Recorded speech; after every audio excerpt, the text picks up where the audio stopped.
Hey, pussy, are you still there? I actually admire that you can actually be this fake. And like when the TV comes on, how you can just change. You're the scum of the earth. You don't doubt me, I couldn't do it. The odds that I couldn't do it. Look at me now. Lebanon, that's it. What's up, everybody? Welcome back to another episode of Over the Octagon. We're back with another fighter interview. We were sitting here chatting it up with Morquez, the Black Clover Forest, who just became the CFFC interim lightweight champion. Yes, sir. Morquez, how you doing, man? How you feeling after that event on April 12th? I feel great, man. I'm ready. I'm ready to get back to action. That's it. That's definitely on our agenda for sure. We were going to kind of talk to you a little bit about what you thought was next.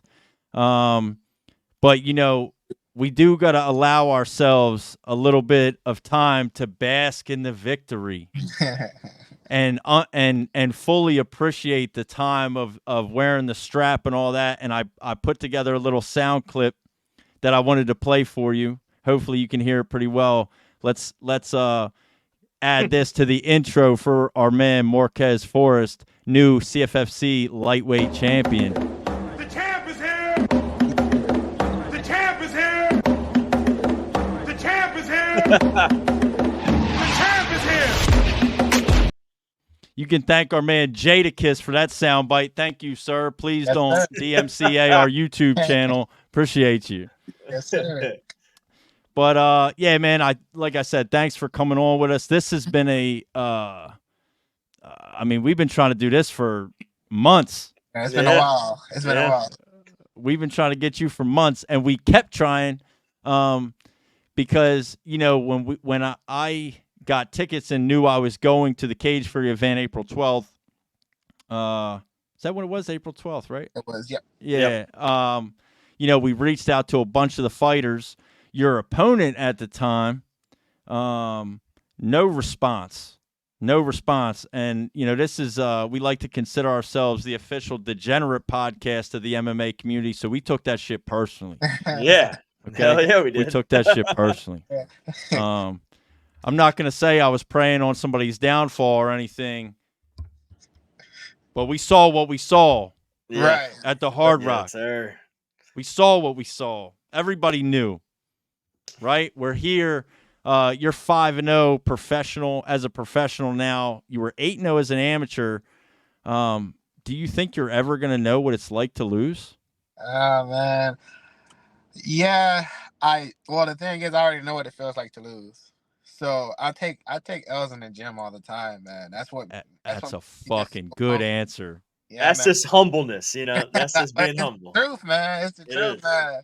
Like I go against these top tier guys, you know, and the problem is I may not always post who I'm training with, but I'm constantly gaining experience from these guys that's already in the UFC. So I take the L's from them, and each time I'm getting better and better going with them. But that's where my L's come from. So it doesn't show on the actual record, but. Yeah, I take some L's in the gym. Yeah, well, if you're gonna take an L, that's the place to take it. Yeah, when it matters the most, you show up. Yes, That's what it is. So let's talk about your fight a little bit that you just had in Atlantic City. It was for the interim CFFC lightweight belt against a local prospect. We talked about this before we hopped on and started recording. I mean, you were in pretty well-known enemy territory. You're a South Florida guy, right? He was local to that scene up there for sure in New Jersey. What was that kind of feeling like? I mean, I know you had a little, I don't want to say like problem, but there was a little bit of thing going on at the weigh-ins with the hair, and I think you kind of felt that the whole weekend there, right? Mm-hmm. Yep. Yeah, it was just a lot. It was a lot going against me, honestly. Even from like the promotional videos, like I have some of the sickest highlights for UFC CFFC in general. Sure. And my stuff is not shown the way it should be. The only thing that was shown is me doing this. like, bro, like, you know, so it was like I was already like a super underdog. Like, uh, the respect that I get as a fighter, I'm just so underrated. You know, I'm super underrated. But that same day for the fight, one of my coaches texted me and she was like, "How are you feeling, champ?" And I was like, "Dangerous." Like something, it was just Oh something yeah. about this fight that I was like, man, this is the most confident that I've been. Like I just had so much against me, but I knew the type of training camp that I had. And also I wanted to get this win back. Like Billy Q texted me, he was like, "Hey, get this one back for us." So, you know, I'm part of the Gracie Network and I was like, "Oh yeah, Yeah, man. different. It's time." I was just ready, man. Yeah. So does that kind of did that play into your motivation a little bit? I mean, having kind of all the chips stacked up against you like that. Yeah, I would say so. And also me, like mentally, I'm just like, man, I have to keep testing myself. Like for me, fighting someone like Nick just put me in a different mindset. I was just like, okay, if I can fight up a weight class against a killer like that, these guys aren't going to hit as hard as him. These guys aren't No. going to hit as hard as Phil Rowe. They're not going to have the cardio as Billy Q. So I kind of compare that in my mindset, and then I just go out there and I show how hungry I am. Yeah. That's it. Yeah. Absolutely. And I mean, you showed it. For anybody that doesn't know, you know, you're currently 5-0 as a professional, 4 wins by finish. You've only seen the judges once in your professional career so far. And this was a rear naked choke in the second round, which, I mean, you took the choke. You didn't have to take. I mean, you play. We can talk about the playing possum thing for a minute because I've seen you do that before. You know, when we were kind of scheduled to have you come on the podcast earlier before the fight. Sure. You know, we pride ourselves on doing our research and watching as many things as we can, and I've seen that move before. But I will. Others have not. Yeah, but I will admit, like seeing it live too, I was watching it. It was so confusing because I know he hit you, but you were like way too. To me, I was like, there's no way he's like that dazed from that punch. I'm like, there's no way. And then he like you could see his eyes got big, and he stepped in, and then he stepped into a pretty nice right hand that sat his ass down, and you jumped on the neck quick. And so talk to us a little bit about that. Like what what makes you think to do that? Like where does that come from? Man, I've watched a lot of UFC fights, and one of my my favorite fighters is Derek Lewis, and he played possum pretty good. But I train it as well, so I understand to play possum you have to take damage, and to me, like when I'm doing it in the gym, these guys, even the guys in the gym, it usually works on aggressive fighters. Now, I would not advise anyone to try it, obviously, because you have to take damage to give damage. And when Robert threw the jab, you know, he had already hit me with the jab throughout the fight. He might have hit me with that same jab like 3 times. So in my mind, I'm already setting it up. So when he hit me with that one, that was, you know, it did graze me a little bit, but it wasn't anything like that hurt. So that's why I started backing up, and then he came in as aggressive as I thought he would. Yep. And then it landed.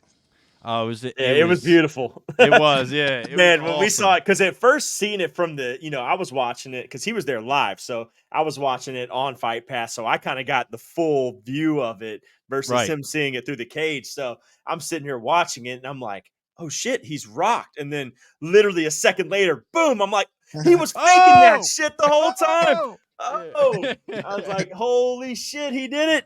And then you jumped on, got the submission win, and I think I immediately texted Murky. I said, "This dude's a bad dude. They better watch out." I listened to the commentary on it too, man, because when you're in the cage, everything happens so fast, and I was like I said, I was setting it up. So I honestly, the moment was like everything happened so fast, so I actually forgot that's what set up the rear naked choke. So when CM Punk asked me was I playing possum, I totally forgot that there was a setup to the rear naked choke. Yeah. So the choke was the plan the whole time. Oh no. The plan was to go out there and bang it out. That was the plan. Bang it out. Okay. I had no intentions on trying to submit him because I knew that he teaches BJJ. Obviously I train it and stuff like that. So I don't want to get into those grappling exchanges. And I knew that he was working on his wrestling. If you watch the fight, you see how good his wrestling defense was. But also we watched his fight, so we knew he hasn't been tested. He hasn't gone against someone like me. So I didn't, when I saw it, I had to take it because once I get to the back, it's pretty much over. Well, you definitely rocked him for sure with the punch. I mean, you could have easily finished it that way too. I think he was still kind of wrought from the first knockdown, honestly. Yep. Yeah. So you bring up wrestling, which is something else I wanted to ask you about, because even before your fight at Cage Fury 131, when we were watching some of your older fights, even amateur fights that we watched, what is your background like? How did you kind of get to where you are? Like, what is your background in mixed martial arts? Do you have a wrestling base, or where did this kind of start for you? So I did wrestling for 3 years. I placed 6th in state. That was in 2012 though. And I beat one Brandon wrestler. I don't know if you guys know about Brandon High School wrestling, but they were some badasses. So I beat one of those guys. But again, this was all back in 2012. Sure. So all of that knowledge just stayed with me. And then when I joined Gracie, Brandon, and Top Brothers, my coach, he was an Olympian, so he just had knowledge and showing me different ways to wrestle. And then I joined this program. It's called Mayhem Wrestling Program. They have a really, really good coach, Coach Willie. He's from Ohio State. He has so many accolades, and he brings in judo champions and everything. So just awesome. Those guys, and he brings in a lot of D1 wrestlers, and like even going to like Kaizen. I'm going against D1 wrestlers, so people may not agree, but I say MMA wrestling is different from folk style wrestling because you have to worry about strikes.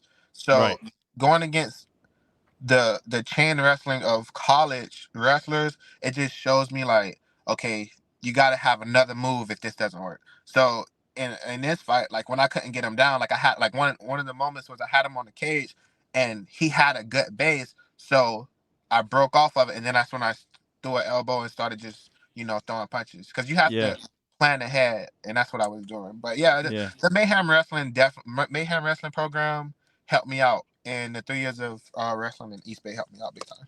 Yeah, that's the one thing, and me and him have talked about this. We watching that fight at Cage Fury 131, some of your older ones. You have some some of the most clean timing on takedowns out of anybody we've ever seen. I mean, it's like the takedowns you do get, they're so clean, fast. Your hands are locked around their waist and they're on their way to the ground before they even know what the hell's going on.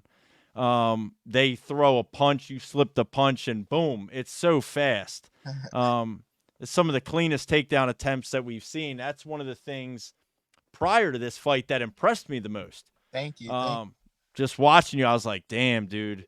Like, that is like, hey, look, wrestling gets shit on a lot in fighting. I come from a wrestling background, so I love every second of it. Like, it's it's like, I mean, obviously I don't want to get into like the Khabibs of the world and people like that of the world, but like, if you see like guys like Bo Nickel who are bringing this whole new era of wrestling into mixed martial arts. Wrestling, that's the thing, and that's what I try to pride myself on too, is like, I'm gonna wrestle, but I want to throw something in there too. Exactly. I'm not trying to hold you down for a whole 5 minutes of a round. I want to still make it fun with the wrestling. God, yeah, the fans are gonna love this guy. The fans are gonna love this guy. Come on. Yeah, man. It was a great fight. It was a great, event all around. We had a lot of fun. Your fight got moved up. It was not supposed to be the main event. There was some cancellations on the card, and you got kind of bumped up to the main event. How did that feel? What was that kind of? Is that different? Did it feel different? You were the last to, second to last to walk or whatever. What was that like compared to some of your previous pro fights? I was just like, it's about time. That's all I was saying. Like, the only thing that changed, like the mindset was still there. I was just like, okay, now we have to put on a bigger show. And I was like, yeah. I told my coaches, we got to change the walkout a little bit. That's it. But in terms of the mindset and stuff, everything was still there. Like we was prepared, man. We was just prepared. Yeah, yeah. That's locked. That's what it felt like. Like I was kind of following you along throughout the weekend, knowing I was going Friday afternoon or whatever to drive over there, but I was kind of following the weigh-ins and I watched you were part of the live press conference that they did or the whatever it was. And that's what I was thinking the whole time. It was like, I'm like, man, this feels like the biggest moment of your career up until this point. But just based off of your vernacular and the way that you spoke, your attitude, facial expressions, the way that you carried yourself, it did not feel like you felt like that. Like it was just another fight you were well prepared for. Yeah, and I don't know if a lot of people know too, and I don't know if you want to share or speak on it at all, but a few weeks prior or leading up to the fight, I mean, you had troubles. You ended up in the hospital at one point. There was things that came up, but you pursued through that and didn't even no one even brought it up. Like it wasn't even a topic of discussion. It was, I'm here, and you look fresher than ever. So with that though, I didn't tell anyone, because I didn't want anyone thinking I was going to make an excuse. Exactly. Even though I was positive I was going to win, but I didn't want anyone trying to take anything from me, like, oh, like he's going to use this as an excuse or sure. I didn't want any of that. I wanted people to know, like, man, I got out of the hospital weighing 187 pounds. I had 2 weeks left to make. God. Yeah, man, it was brutal, but I have worked with this nutritionist. His name's Ben, and he helped me. This was the most, like, I felt great. Like, that's we good. Still able to make the weight. Once I knew I was going to make the weight, plus I weighed in at 154. Like, that's the lightest I weighed. Like, I wasn't even supposed to weigh. That is wild. Yeah. You don't look 154 pounds, man. Hey, man, not now, man, Now, put it back on a little bit. Oh, yeah. 154 pounds. Wow. That's wild. Yeah. But I mean, and so speak to those kind of troubles a little bit. So, cause it was kind of funny. I mean, we've mentioned it so far, but like we attempted to have you on our show prior to the fight, right? Mm-hmm. You couldn't make it once, then we couldn't make it once. Then the third time set up, you're like, I'm in the hospital. Yeah. Me and him are both like, yeah, you got to be fucking kidding me. Like we've been, we're probably like bad luck to this guy, man. Yeah, we're like, what is happening? And then you sent us a whole ass picture and everything. You called us on Fate. You were like, yo, I'm so sorry. Da, da, da. Like, I'm like, damn, dude, he's actually in the hospital. Like, he's not even bullshitting us. This motherfucker's really in the hospital right now. Yeah. And which honestly, from a podcaster perspective, but even from a fan's perspective, being able to, see you go out and do your thing the way that you did, in that title fight was just that much sweeter, right? Because we kind of knew, like, we didn't know all the details, but we kind of knew, like, leading into it, like, oh man, that's not good, but it, like I said earlier, that didn't even seem to phase you going into this fight either.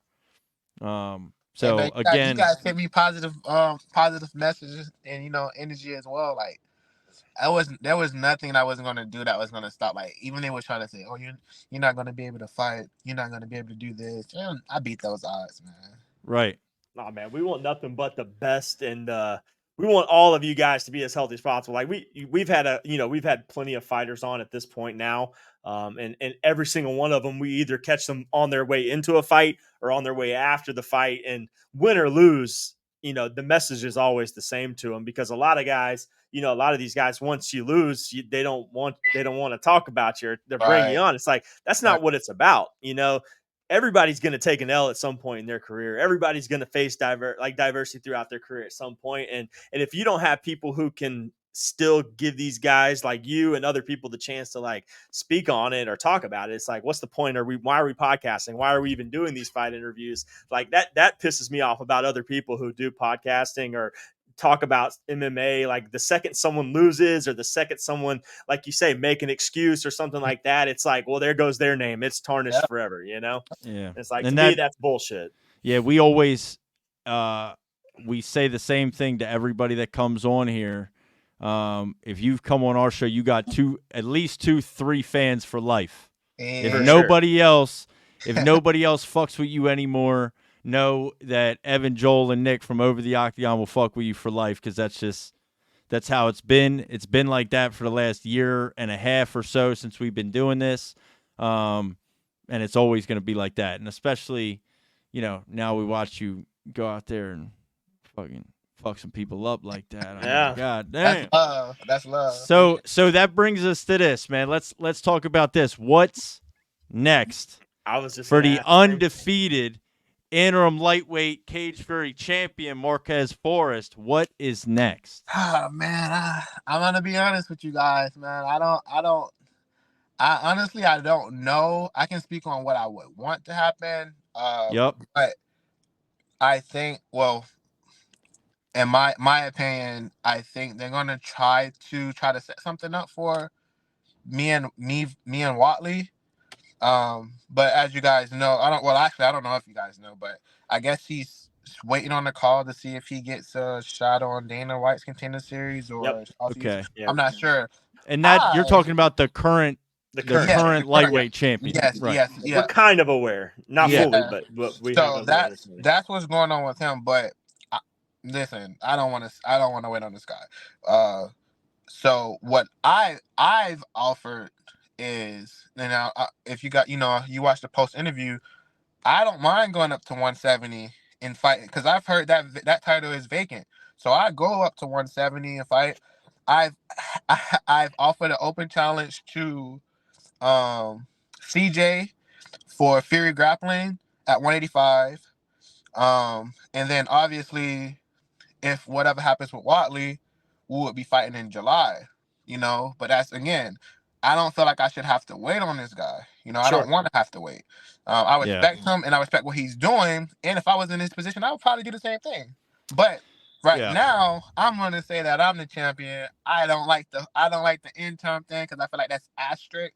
So I'm like, okay, let me just go up to 170, fight for the vacant title, because I don't know if they have any plans for it. I don't know if there's something that's going on in Philly, but I'm trying to stay ready. I'm already back to training, because my mindset is I'm fighting again very soon. Like, that's just how I am. And I was going to point that out, and that right there speaks volumes to your whole career. Because I mean, if you look back at your career, 2022, you fought 5 times. 2023, you fought 4 times. So you're averaging like a fight a quarter at this point in your career. I mean, is that the pace you're looking to push? Like, oh yeah, man, the whole time. I'm back, man. I had to, I lost my coach in December, so it was a rough time. So I took the time off needed, but I found peace, man, and I'm more hungry than ever now. So it's looking scary Terry out here, and I'm just like, I do not want to wait, man. I don't want to wait. Yeah, well, that makes sense. You get to Dana White Contender Series, Yeah, forget everybody else. We've seen all we needed to see. Make the call. Right. Yeah, I mean, you both were undefeated going into that fight. It wasn't close, right? I mean, it was a definitive finish. So, I mean, as far as the lightweight champion, and that's the thing with the regional kind of MMA scene, it's unfortunate, but I get it, right? Like, what are we doing here? Like, if you think that you have a legitimate chance to take one of those opportunities, you're going to do everything you can to take it. I respect that. I completely understand that. Anybody in that situation would do the same thing. but it does kind of like, it throws a little wrinkle in everything else. Like, well, all right, well, what are we doing? Like, which I love kind of your open challenges and everything that you just laid out. It doesn't tie you just to him. Right. It doesn't tie you just to the 155-pound division. You're talking about grappling. You're talking about 170. Whatever. Which, from what I understand, and Joel, I'm sure you'll agree, like being lifetime fans of the sport and UFC, and that's what they want, right? Yeah. They want a guy that's like, don't care. Tell me when and where, I'm there. Oh, tell me when and where, I'm there, right? Not the, I can't fight now. Oh, no, well, not him. It's not enough time. He lost us for a second. Figure it out. All right. But so, yeah, man, it's just great to see somebody with that mindset and attitude, that I'm sure, the higher ups in the top promotions are looking for a guy like you at the next level. It's just good to see. So, yeah, I wanted to ask a question because I know we had a little bit of technical difficulties, and I had a question I want to ask because me being the viewer from watching your fight, I kind of got a little pissed off at the end when you won, and you wanted nothing but to bring your family and people into the why were they being weird about that? And they were not letting you, man. And I'm getting pissed. I'm like, let him bring his freaking family in the ring. I'm like, let his what mom are they in the doing? octagon. Let him in there. And then I know you had, like, when you were talking, like, you get the mic and you're like, what is going on? Like, why can't I bring them in? Like, come on, come in. And then finally they let him in. And then you just see like the happiness and enjoyment of everyone around you. Like that right there. Those are moments that'll never be forgotten by you, your family, like the fact that they got to come in there and celebrate that win with you. But like, what was going through your mind at the end when you were like, why can't they come in? Why are they, what's going on? Cause I saw you getting kind of pissed off a little bit. Oh yeah, man. They almost brought it out of me. Because I respect the CFFC owner Rob so much, and I respect Aries as the matchmaker. I try to keep my composure, but sure, there's a lot of things in Jersey that just had me like, bro, like you guys are trying to mess with my energy right now. Like, yeah. Like, from the weigh-ins up to the fight, from them telling me I can't wear a mask, like, bro, like I said, I had a whole walkout, like, and I couldn't wear. Yeah, I remember you saying that, bro. Like, it was so crazy. And shout out to CM Punk if CM Punk didn't say anything, I don't think my family would have been able to come to the cage, and I probably wouldn't have wanted to speak at all. But yeah, he basically told them, let his family in. Bro, it's the last fight of the night. Right. Why can't my family come in? Like, why are you guys being like, I get it. I'm the out of town guy. I get it. You guys wasn't expecting me to win. I was the underdog. I understand. But bro, it's the end of the fight. It's the last fight. Now, if they do that in Tampa, if they was to ever do that in Tampa, Tampa's probably gonna knock that cage down or something. They're gonna bum rush that. They can't even say, they can't say no. I wouldn't even advise them to say, but I probably wouldn't do that in Tampa though, because it'll get kind of crazy. Yeah, it was nonsense, bro. And I only brought like maybe 10 people. Even the people in the cage, that wasn't even everyone, like that was just a few people. So who came up to the fight with you? I mean, you had family there. Who, aside from your team and stuff, what family came up with you to the fight? So my mom, my brothers, team, and a few teammates as well. So yeah. Were those your brothers that were in the cage with you? Oh yeah, man. Yeah, they were hyped, man. They were hyped, dude. I love that. That's what I was gonna ask. Yeah, because they've seen what I've been through, man. So I love that. Yeah, they were super happy. How is it then for them? Like your brother, I mean, I saw your brothers too. That's what I was gonna say. I mean, they were like that. They would be how I would be if my brother just won a belt. But what about like your mom? I'm always interested. Like, we just watched UFC 300, and there was a video clip that came out afterwards of Justin Gaethje's parents watching the end of that fight, to which he got knocked out. And I'm always like curious, like what that's got to be like. Like, how does your mom kind of deal with that? Obviously, she's never seen you lose a professional fight or amateur for that matter. But how is she as a spectator watching that stuff? No, she hates it. Yeah. her and my second oldest brother, which my second oldest brother wasn't there. I have to force him to come to the fights. He just hates. He hates to see it. And my mom is like that because she's like, the way I am, she doesn't think that I should be fighting. She's like, how could someone like you be fighting? Like, she just doesn't believe that I should be fighting. But I have a brother, my little brother Nissan. He's a boxer, and she feels different about him boxing versus me doing MMA. You know, because I walk around, I'm smiling all the time. You know, my brother he doesn't do the same thing. Actually, he's the one that had the dress. He's the darker skinned one. Okay. But yeah, like it's just different. Like, he had his phone. He was like, oh yeah, we in here. I love it. Yeah, she doesn't want me to do it, but she supports it because it's what I want to do. But she'd rather me just keep driving trucks, you know. Yeah, I was going to ask you, are you still driving trucks? Because I know you had mentioned you were driving trucks for a few years. I had heard that on a previous interview. You were talking about that. Is that still something you're doing on a regular? Yeah, man, I'm still driving. Still grinding. I try to use the Drive to Succeed, you know, memo because I do this, you know, the driving because the driving is what it supports me to be able to do all my traveling. Sure.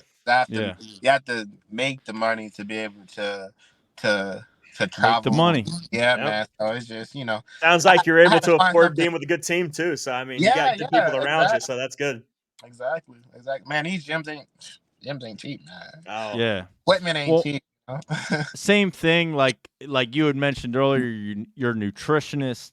Yep. And that really, like, out of all of the fighters that we've interviewed, especially on the regional scene, that a few have struggled with weight cuts throughout their career until they were able to kind of lock it down with a nutritionist and really kind of get on a path to success a little bit better. So the fact that you're able to kind of have that, you know, on your team and in your back pocket too, helping you out during training is massive, and definitely sets you up for success in the future for sure.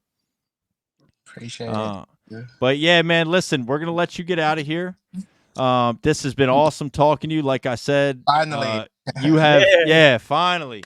And you have fans in the three of us. There's another co-host who's not with us tonight. Still got some folks down in the dirty South, baby. Yeah. I already know. Yeah. But you'll have fans from us forever. And we appreciate you coming on and taking your time out of your busy schedule and with work. I mean, we kind of deal with the same thing. So anybody that is willing to do that, for us and give us their time, we respect immeasurably. So we appreciate it. And we're going to be watching out for your name as it pops up in the bright lights sometime soon. And shout out your socials, shout out your team, shout out whoever you want, man, before you bounce. All right, man. First of all, appreciate you guys for having me. So shout out to Top Brothers, the Gracie Network, Gracie Brandon, Gracie South Tampa. Shout out to Fusion out in Orlando. Shout out to Kaizen. Shout out to Champions MMA. Shout out to Twisting Tiger. Shout out to all my sponsors, Rain and Berries, KLD Kitchen, Ben with the Nutrition, K4 Studios, Team Reaper, Big Brooks Visual, and Felicia Bakery. Thank you guys for supporting. Hell yeah. And we're gonna do it one more time on the outro. Dirty, give me your salute before we do it. Give me your salute. Ready? On the outro, just one more time. The champ is here.